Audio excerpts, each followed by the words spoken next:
All right, hello and welcome to today's video where I'm going to be talking about the difference between doing our self-inquiry.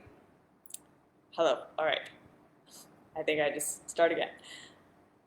Welcome to today's video where we're going to be talking about the difference between doing our self-love and our self-inquiry and our self-improvement and our spirituality work from a place of trying to fix ourselves, okay? From a place of trying to fix what we think is broken about us, trying to fix what we think is wrong with us, trying to get ourselves to become some externalized idea of what we need to become in order to be good and lovable and acceptable to the world, versus doing our self-love and our self-inquiry and our self-improvement work from a place of genuinely trying to figure out just who we are, what we actually need, and how to create a life that works for that person.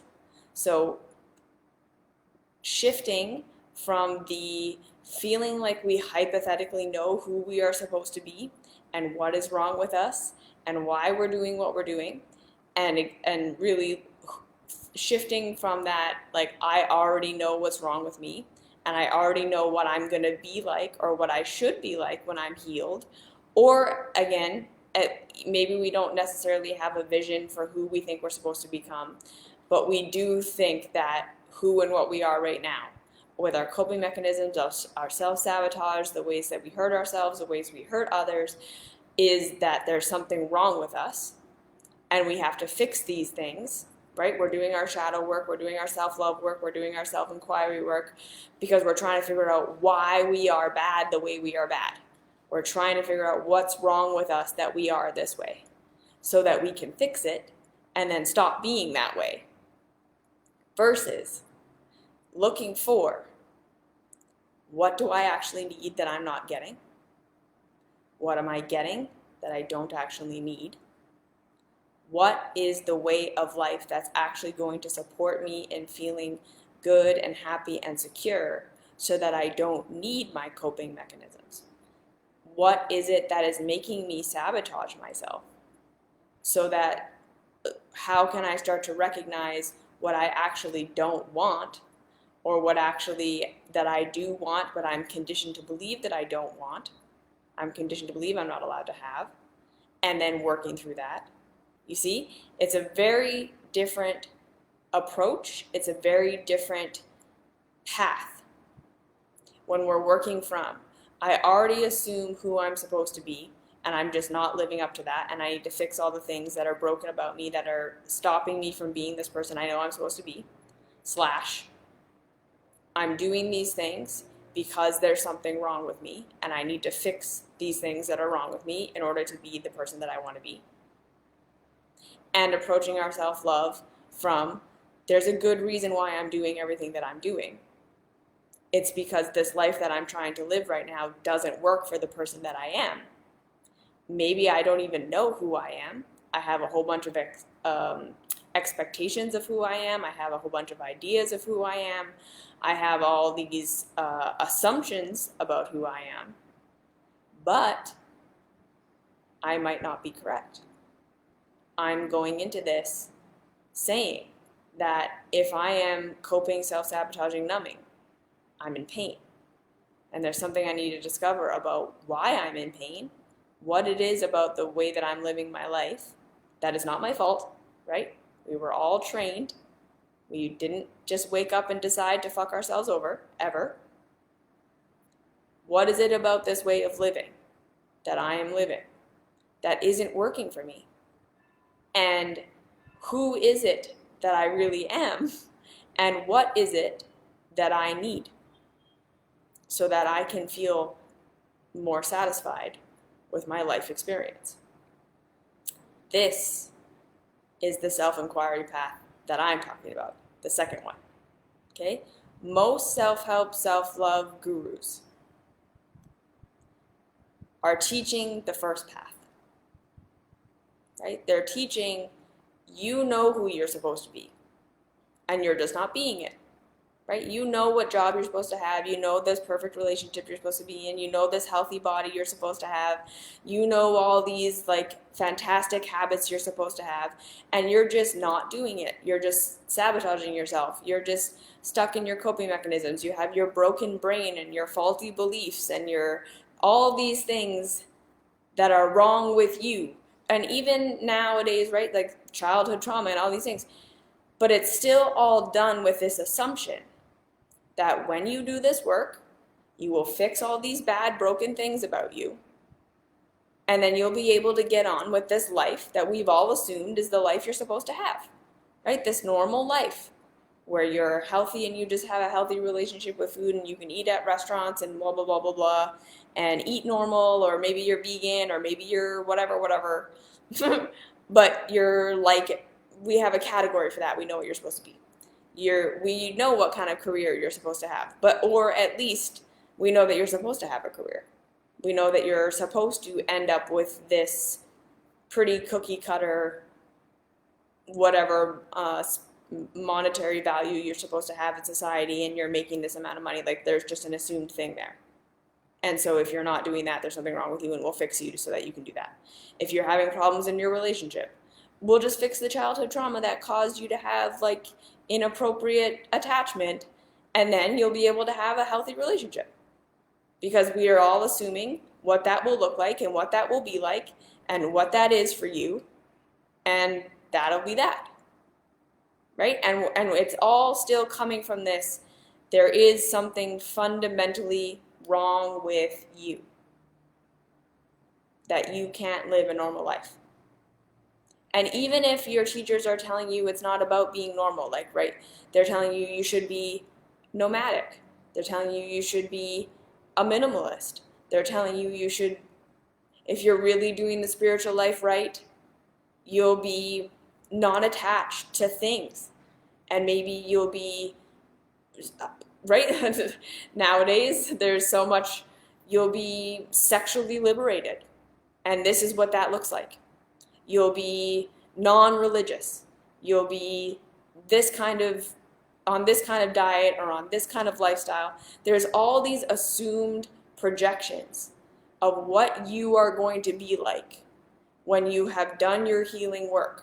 And we're all striving to become these people, especially in the spirituality world, right? Like this is incredibly true in the spirituality world, where who we're supposed to become is like these completely always aware of everything, always connected to our own emotions, sexually liberated, never bothered, never emotional, always, reasonable and loving and seeing both sides of every argument and never having an emotion, never having a doubt, never having a fear, validating everyone and everything, spiritual person. And if you're not that, you haven't done your work, right? And so the bottom line is, so much of our world is still telling us, this is who you're supposed to end up being. And we really need to just stop and think about how incredible that is. That we still live in a world where there's so much projected and assumed, this is who you're going to be when you're healed. This is how you're going to live your life when you're doing it right. We can predict that. We can know that already. And all of the things about you that aren't already that are the things you feel guilt and shame and doubt about, and the things that you feel like you need to fix and change about yourself so that you can become this assumed version of yourself. Or we think we don't have a version of ourselves that we're supposed to become. We think we don't know who we really are. We feel totally like we don't know. And then there's just that. We just feel like we don't know, and we're still just trying to fix ourselves and do this work so that we can find out. Because we're still waiting for that like vision to happen. That like light bulb moment of like, oh, this is who I am. This is the life I'm supposed to be living. And like that's supposed to just like happen in a moment. And we're supposed to get that download or get that understanding, or if we just do our self-love work long enough, we'll finally fully see ourselves. We'll finally fully know ourselves. And then we can live that life. Like we'll just know how to do that. And what I'm here to say is that none of that is reality. And this is why so many of us do our self-love work and do our self-inquiry work and do our whatever work, and continually feel that manic high of doing the right thing. We got on the path, we got on the self-help train, we got on the fast, we got on the new pattern, we're doing the challenge, we're mastering our emotions, we're meditating, we're doing all the stuff. We have the high of it. We're working towards becoming that person that we have been told our whole lives we're supposed to be, or that the spiritual community is telling us we're supposed to be now, or whatever that projected assumption that, again, so many of us never even questioned it. So many of us never even question that we haven't assumed this is who I'm supposed to become, because it's so ingrained and so automatic that we don't even perceive that we could question it. It's like, no, obviously this is right. We don't even see that there could be another way. We see other people being a different way. And maybe the most we can do is be like, that's fine for them, but that's not okay for me. I still have to do all these things that I think that I have to do. And then, like I said, so we get on the high, we get on the path, we're starting to do it, and then we start feeling depressed, we start feeling anxious, we start self-sabotaging, we start coping, we can't keep to the pattern, we can't keep to the program, we fall off, we get really depressed, we think we failed, and then the whole cycle starts again. And it's because none of us are stopping and going, okay, hold on, first things first. Who is it that I'm telling myself I have to become? Who is it that I'm telling myself that when I'm healed and when I've integrated my trauma and when I'm really that spiritual person, I will be? What's the career I'm telling myself I'm supposed to have? What's the lifestyle? The relationship status? The physical status? What are all these things that I've told myself, this is what I am? This is what I know the healthy version of me is. And I'm just not doing it. I'm just sabotaging myself. I know what's right. I know who I'm supposed to be. I know what it'll look like when I'm healthy. And I just can't get myself to do it. I'm just weak or lazy or broken or traumatized or whatever, and I gotta fix all these things about me that are stopping me from becoming this person I know I'm supposed to become. Okay, hold on. This is where we actually have to start.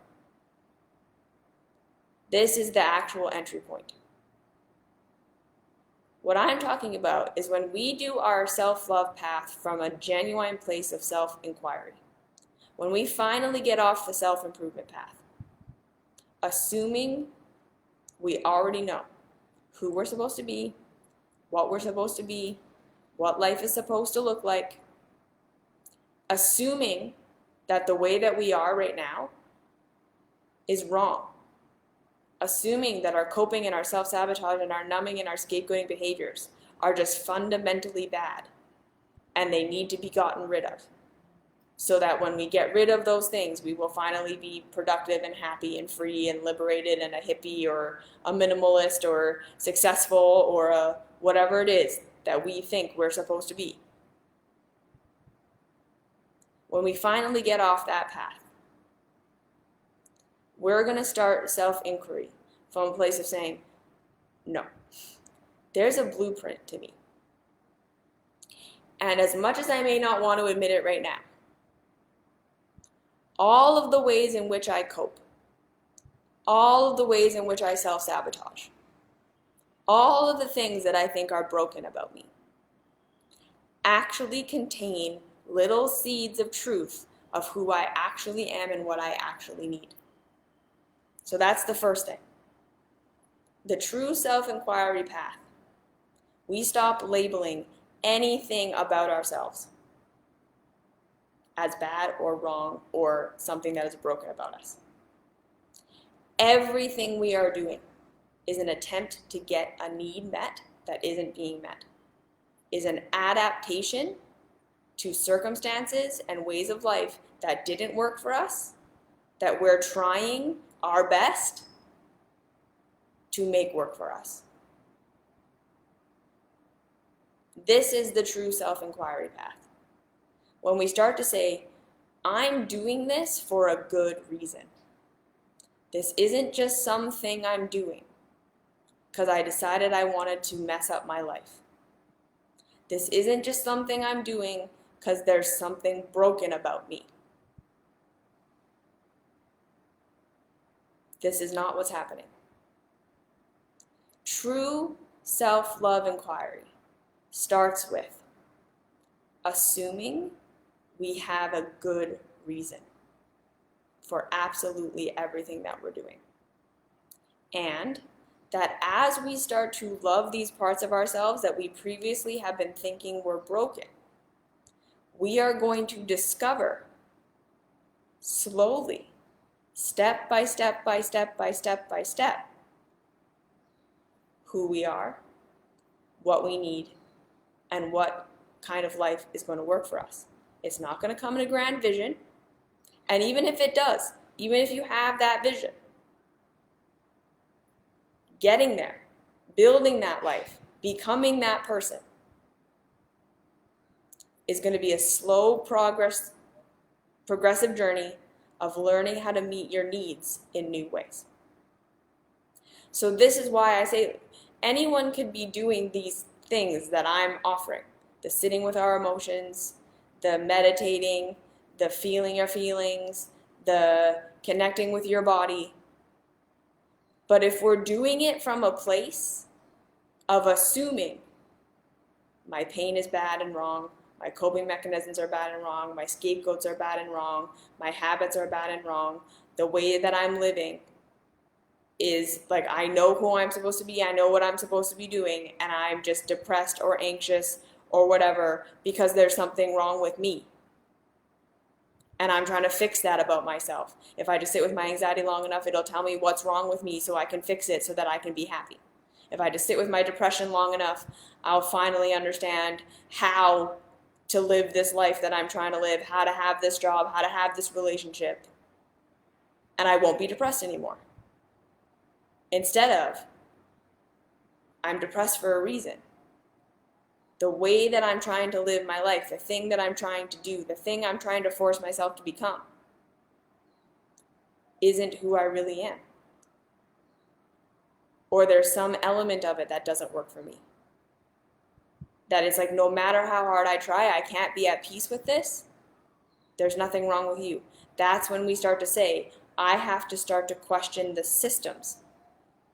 I have to start to question the stories, the assumptions, that this is obviously who I am and this is obviously what I'm supposed to be doing, and I just suck at it and I keep getting depressed. No. That's your emotional guidance system saying there's something about this that doesn't work for me, no matter how hard I try, no matter how hard I try and force myself into it, no matter how successful or unsuccessful I am, I keep ending up depressed. There's nothing wrong with you. That's your emotional guidance system saying, this isn't it. Something is off here. So I'm saying you can do all of these tools from this place of trying to fix yourself, and it will continue to leave you in a place where you just feel like you're looping and looping and looping and looping and never getting anywhere. Where you're just trying so hard to love yourself and to feel your feelings and to figure it out, and you never figure it out. You never really get there. You never change your life. You just keep trying to become this person and trying to use your self-help as a way of trying to force yourself to become this person you think you're supposed to become. Like maybe if I love myself enough, I'll finally be able to do this career. If I love myself enough, I'll finally be able to have the relationship or figure out the body stuff or whatever it is. And the real reality is, no. We can never love ourselves enough to make something that doesn't work for us work for us. I'm going to say that again for everyone in the back. We cannot love ourselves enough. We cannot love ourselves enough to make something that just fundamentally doesn't work for us work for us. We can't love ourselves enough to make something that is causing us pain something that causes us pleasure. We cannot love ourselves enough to just be okay with something that is not working for us. It is not a lack of self-love that we cope or that we sabotage or that we scapegoat. It's not a lack of self-love that we can't do the things we think we're supposed to be doing. It's a lack of self-understanding. It's a lack of self-awareness. It's a lack of understanding what we need. We were indoctrinated that this is who we have to be, and this is what we have to do, and this is what we have to become, and this is the right way. And we haven't questioned it. Ever since the very beginning, ever since we got the message, it was just assumed that was right.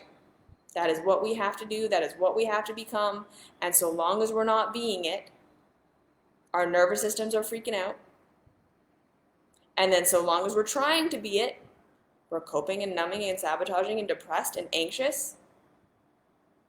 Because the fundamental bottom line basic fact is, if you can't cope, if you need to cope with your life, it's not working for you. It's not that you're broken.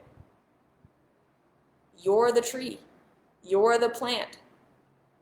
If the plant or the tree isn't blooming properly, we don't say, oh gosh, this plant is broken. We say, what's wrong with the environment? What is it not getting that it needs? What is it getting that it doesn't need? What are the nutrients it's missing? What are the elements it doesn't have? What's the environment that's not working for it?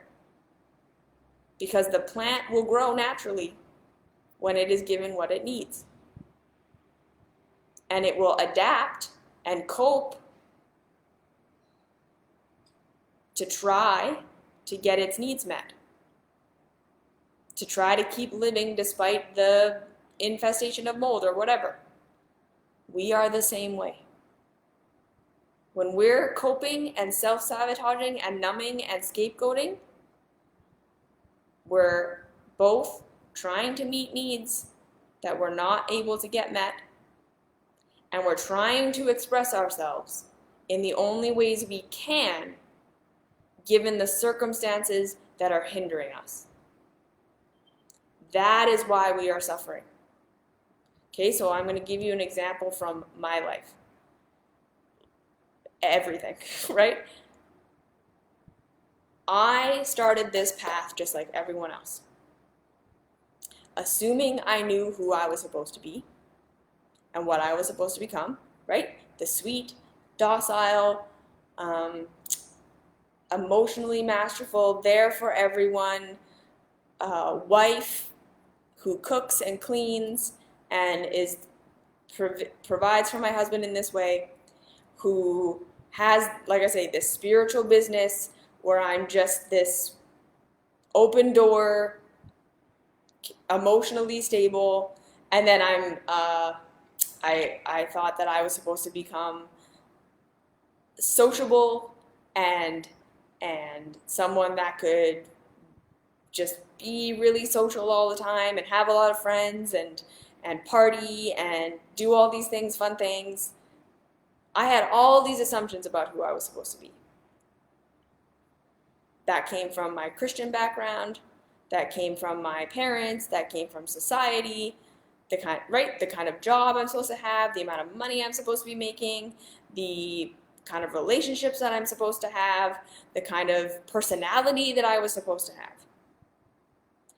And I was doing my self-love and my personal growth work from a place of trying to become that person, trying to feel my emotions and journal and process and whatever, so that I would eventually become that emotionally stable, anyone can dump their shit on me and I can just handle it.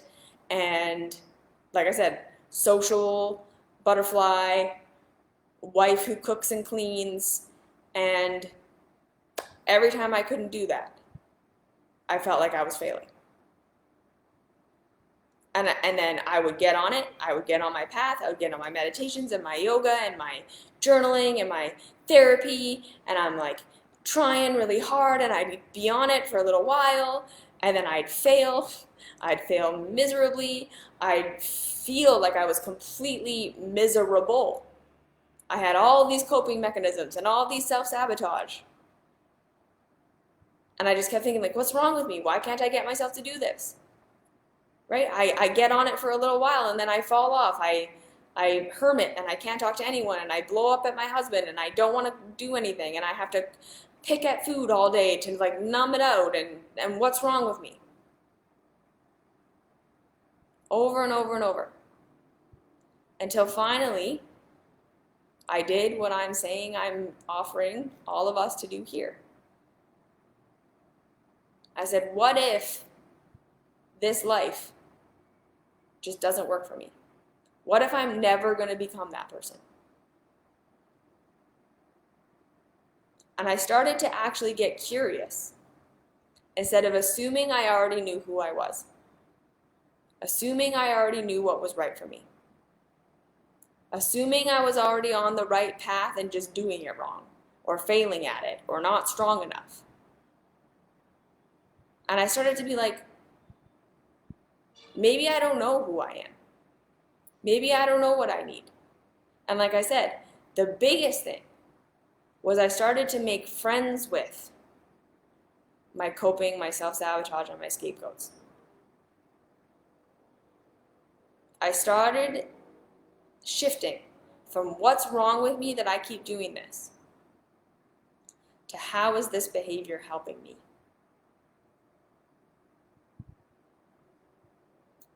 How is this behavior helping me? Why am I doing this? To why am I doing this? What's the positive intention behind hermiting? What was the positive intention behind picking at food? What was the positive intention behind shutting down and telling everyone what I actually thought, blowing up? I stopped assuming I knew who I was supposed to become. And I stopped assuming that all my bad behaviors were just something broken and wrong with me. And I started to investigate instead. I started to get curious instead. I started to first make room for, like, what if I don't know who I am? Because if I really knew, then all of these things that I'm doing in my life to try to make myself happy should be working. It shouldn't be hard to keep myself on my path. If it was really my path, there would be some internal motivation to do it. There would be a sense of like, this is just truly right for me. And even if it's hard and even if it's challenging and even if it's scary and I don't exactly know how I'm going to get there, I want to. Like deep inside, even if no one was ever going to see and or ever know, it would be true for me. And I started to look and say, like, how many of the things that I'm doing am I doing because I think when I am this way, I will be loved? When I finally am this way, the external world will approve of me. Versus, when I finally am this way, I will be happy. When I finally am this way, this is a way that I want to be for myself.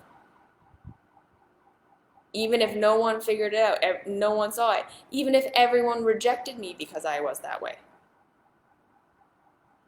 How many of the things that I'm striving towards are coming from a place of this is who I know myself to be. This is what I know makes me happy. When I am actually doing it and I'm actually engaged in it, I feel connected to myself. Versus I'm engaged in it and I'm doing it and it's feeling good because I know that other people are going to approve of me. And I started looking at my coping and my self-sabotage as tools I was using to get my needs met. I started to assume these things are not some bad thing about me that I have to get rid of. I started saying, this is something that I'm doing to meet a need that I'm not even aware of right now. This coping mechanism of picking at food and exploding and telling everyone what I really think and not being able to be social. These things I thought were wrong with me. What were they really? Well, as I started to make room for them and assume they were right and assume they were helping me, I started to realize, well, I'm like really overwhelmed a lot of the time. And all this socializing that I'm trying to do and this being the perfect spiritual person who's involved in all these people's lives and letting everyone tell me their story and I'm their one-on-one counselor for free all the time, is leading me to this place where I literally can't handle it. I'm coping by trying to numb out, by picking at food. It's the only way I know to turn this off. So I started to say, oh, the picking at food and the blowing up at people and the disappearing off the face of the planet, not being able to go and socialize anymore, isn't something wrong with me. It's how I'm managing my true nature being forced to live this life that doesn't work for me. So I started to say, well, I have to get honest then. My real need is for space. My real need is for boundaries. What I actually want right now is not to become a social butterfly who's everyone's spiritual coach just whenever they want. This thing I thought I was supposed to become when I finally healed all my traumas and became the person was never who I was going to be. I started to learn that I need boundaries, I need space, I need time, I need lots of alone time, I need lots of unwinding time, I need lots of processing time. And I started to build a life that was like that. So did I disappoint people? Absolutely. Did I get rejected? 100%. Was I told by people like, you can't do that? In order to be on social media, in order to be a good wife, in order to be a good coach, you have to be this outgoing, bubbly, showing everyone what I eat in a day, posting memes, posting 800 times a day. And I said, no, I'm not going to do it. That's not who I am. That doesn't work for me. I'm going to figure out another way.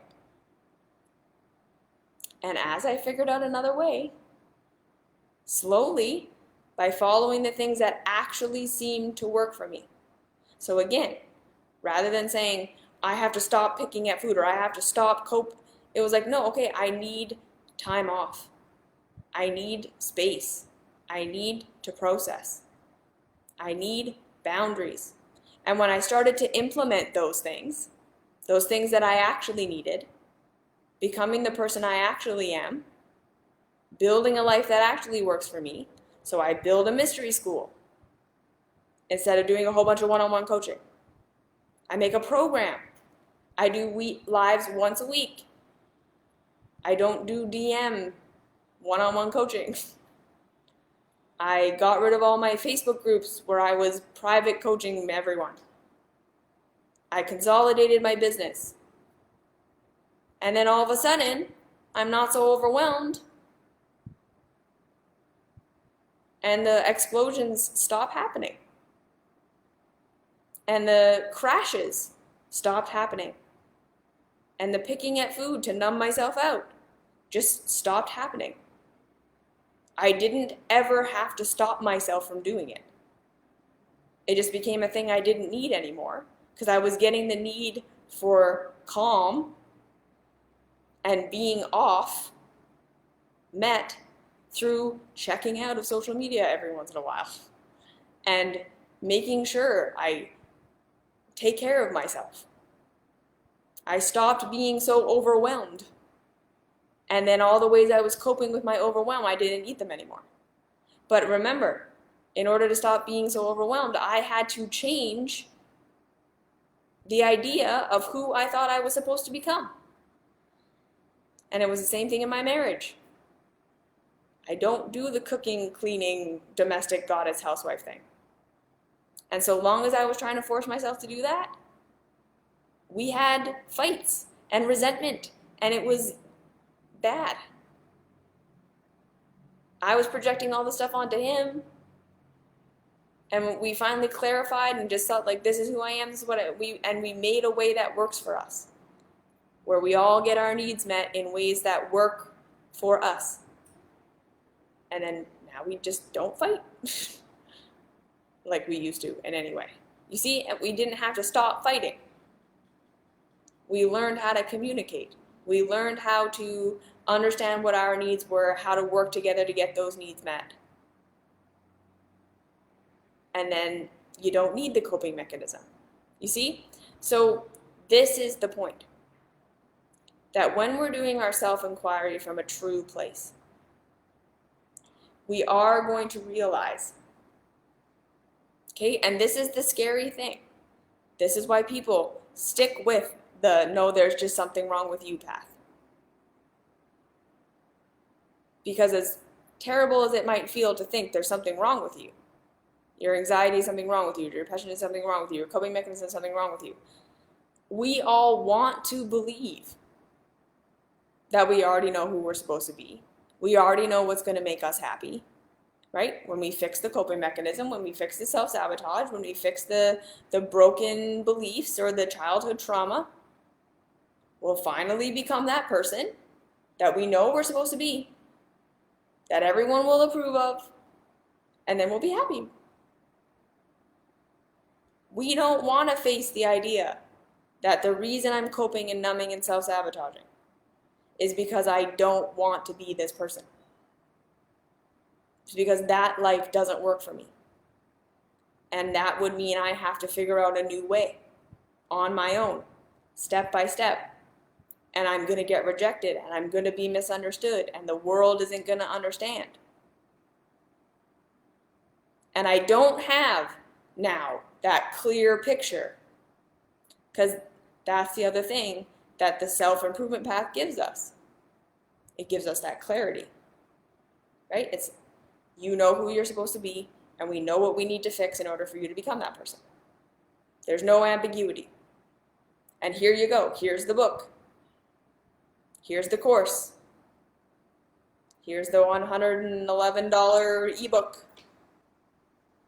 Here's the 4-week webinar to get rid of that thing, to find your purpose, to get your relationship, to heal that body, get rid of your binging. No one's saying, why are you doing these things? Like, what do you actually want? What is it about the life that you're living right now that doesn't work for you? No one's questioning the system. We're all still assuming the system is right. This thing I'm assuming I'm supposed to become and that I'm supposed to do is correct. And all the things that I'm doing that aren't that are just something faulty about me. And like I say, that's comforting, and it gives us security. but it's not reality. In reality, for most of us, we need to embrace that we're doing what we're doing for a reason. It's actually our coping, our numbing, our self-sabotage, our depression and our anxiety are actually more authentic to our actual truth than who we are when we are on our upswing. So I'm going to say that again. Our coping, numbing, self-sabotage, and scapegoats are more authentic to who we really are and what we really want and what we really need than the version of ourselves that we are when we're on our upswing, doing our self-improvement and doing all of our good behaviors. We all think this depressed, coping, numbing, self-sabotaging, scapegoating version of me, that's not who I am. That's the broken part of me. The good part of me is the one that's productive, that's successful, that's in the relationship, that's stable, that's all of these things. And it's actually the opposite. That person is more or less who you've been conditioned to be. Unless it is something you can do sustainably from an internal place, not caring what anyone else would ever think. If it leads you to coping, numbing, self-sabotaging, depression, anxiety, right? We all think, I was feeling so good being this person, and then now I'm coping and numbing and depressed and self-sabotaging because I fell off the wagon. No. Your authentic self came in and said, this is not meeting my needs. This that you're trying to be, that you keep trying to force me to be, is hurting me. This is not who I am. This doesn't work for me.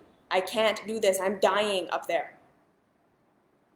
I will suck all the life out of you with depression to get you to stop because I hate it. I will go to cope because that's the only way I get my need met. You starve me up there. That's what's actually happening. This anxiety, I can't get it together, I can't be this person, because you can't. That's your authentic self saying, if I keep heading down that path, I have to abandon myself. I have to lose myself. That is painful for me. Sure, I get accepted. Sure, I'm aligning with my conditioning. And there's a part of that that feels good. But ultimately, it hurts because it's not what you really want, and it's not what you really need, and it's not who you really are. This person, when you're down, like I said, is closer to who you really are. It's at least closer to what you actually feel.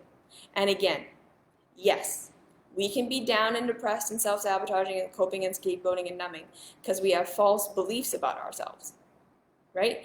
That it may not even necessarily be that what you're doing and the job you have and the relationship you have and all of these things are wrong. It could be the way you're going about it, the way you think life has to be, the way you think you are, who you think you are, what you think your value is what's hurting. And so you're not necessarily going to leave your marriage or leave the job or leave the whatever. But as you love and start to understand who you are and what you need, the way you will do things will change. How you approach your job, how you approach your relationship, the way you show up in this world, how you meet your needs will be different. So again, it's not necessarily what the outside looks like. So again, right? We can all be doing the same practices. We're all doing the same meditations. We're all feeling our feelings. We're all doing our whatever. But if you're doing it from a place of, I'm trying to fix this thing that's broken and wrong about me so that I can become this version of me I'm supposed to be, or even so I can figure it out, versus I'm doing everything that I'm doing for a good reason. I'm doing everything that I'm doing for a good reason. I feel everything that I feel for a good reason. My emotional guidance system is speaking to me, and I'm coping and numbing and self-sabotaging, trying to get my needs met. So if I start from that place, it's not necessarily going to be clear.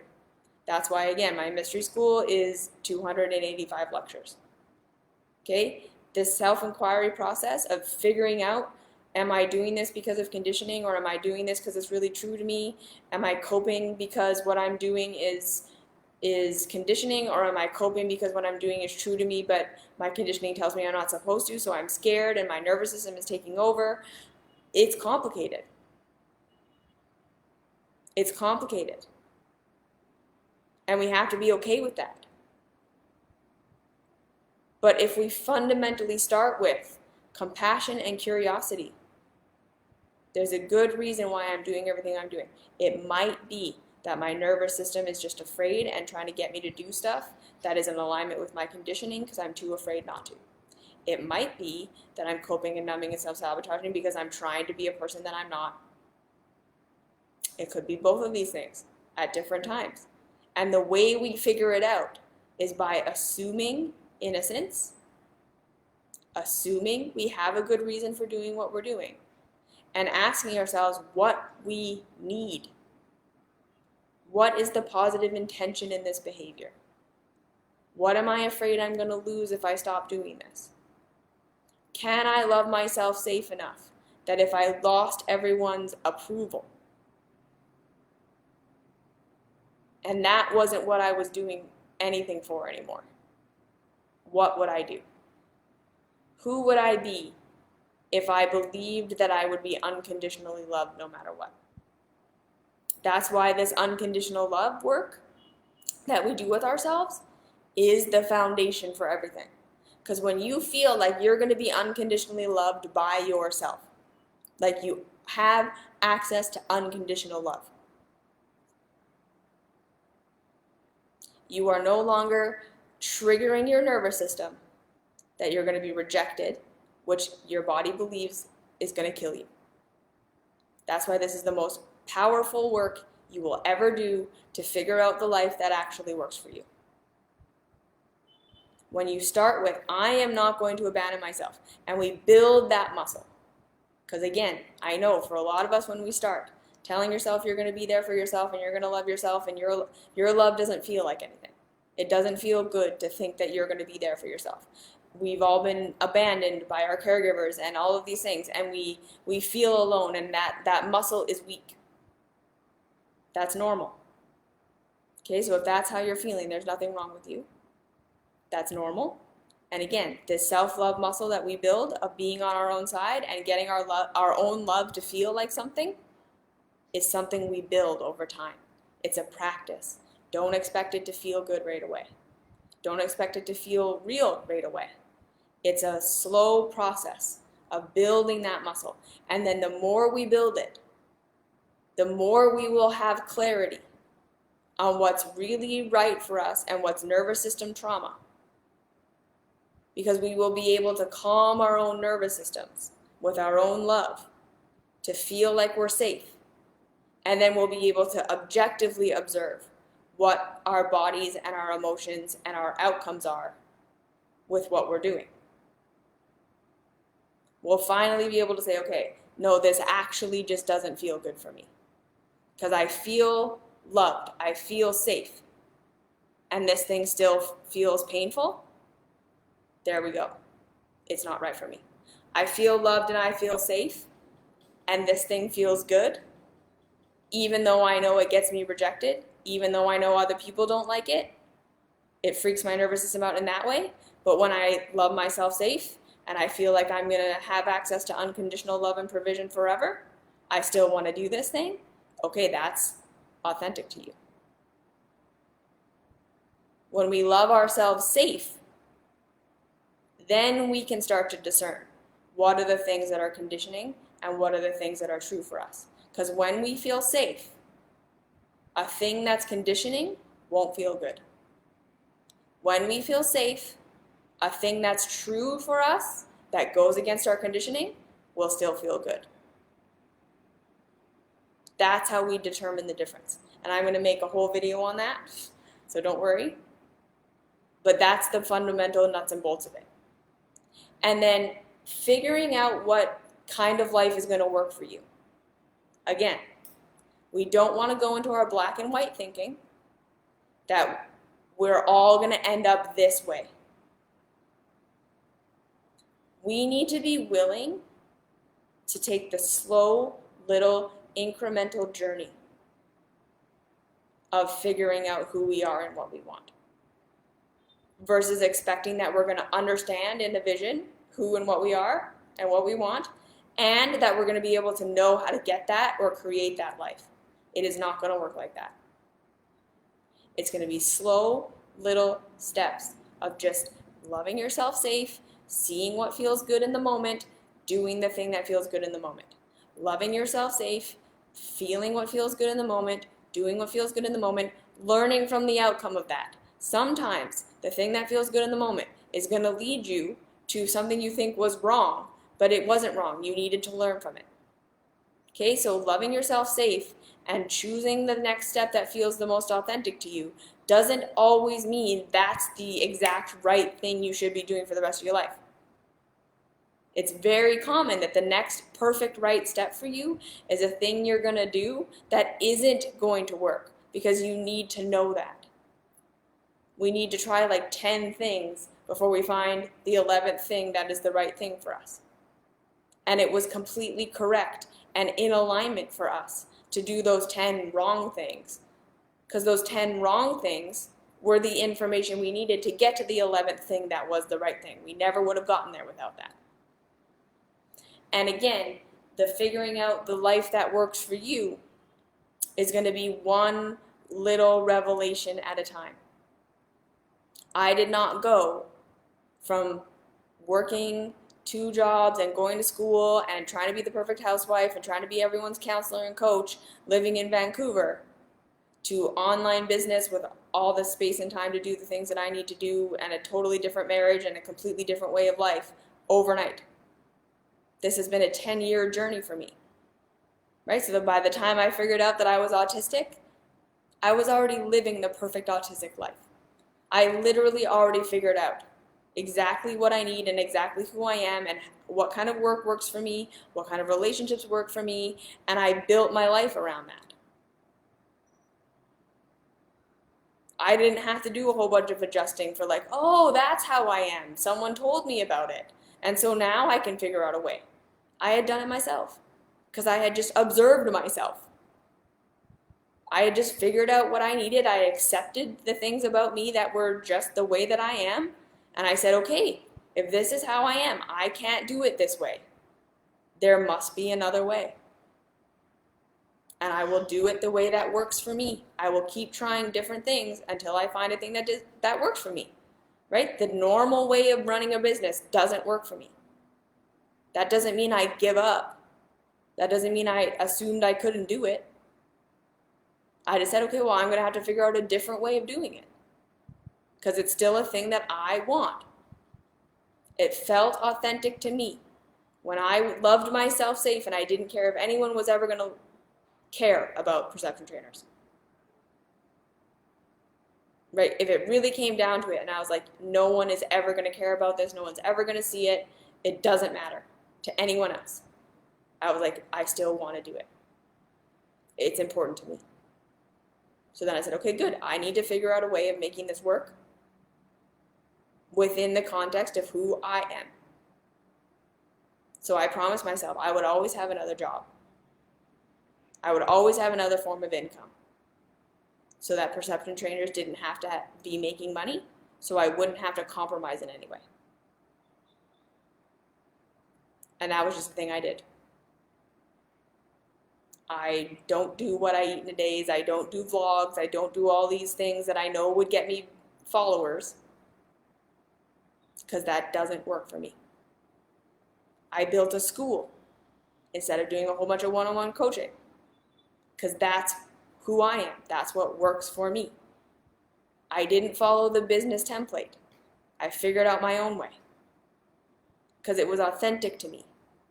There were a bunch of things that when I said, okay, if I fully love myself and no one ever witnesses it and no one ever sees it, do I want to do this? Like becoming a yoga teacher. The answer was just no, I don't want to. That's something I think that's expected of me, that I should do. And then again, the type of relationship I have. Sure, I'm married to a white straight male and I'm a white straight female, but we don't have a traditional marriage. Like what I was born and raised to believe a marriage was, we don't have that. We communicate completely differently. We interact completely differently. We have totally different roles than the roles my parents had for each other. We figured out our own way. Like, this is what it boils down to. Is we stop assuming we already know who we are. We stop assuming we're gonna figure it out in a flash of insight. We stop assuming that any of the things that we're doing are wrong and bad, and we just need to get rid of these behaviors and then we will be good. And we start saying, no, all of the behaviors that I'm doing are helping me in some way. They're a way I'm getting my need wet. They're a way that I'm coping. They're a way that I'm sabotaging. I'm loving myself safe so I can start to discern what is actually real for me and what isn't. And then I'm not giving up on myself. I'm assuming that there is a way that will work for me. And I'm just going to keep trying things and trying things and trying things until I find the thing that feels good. And then I'm going to keep building on that. That it's never going to be a, this is who I am, and here's the one step I'm going to take to become that. It's just going to be finding a thing that works and then building on it. Finding a thing that works and then building on it. Like starting with the smallest thing. Like I started blogging. Just writing articles. And then I started writing articles on other people's websites. And then I was a part-time nutritionist. And then I was a full-time employee. And then I moved to a different business. And then I started my own company and had other jobs on the side. And then eventually, 10 years later, I've built Perception Trainers. You see?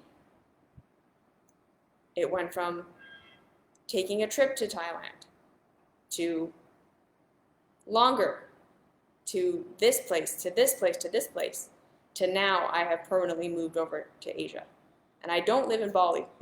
I'm just going to put that out there. Everyone seems to think that I live in Indonesia. I don't live in Indonesia.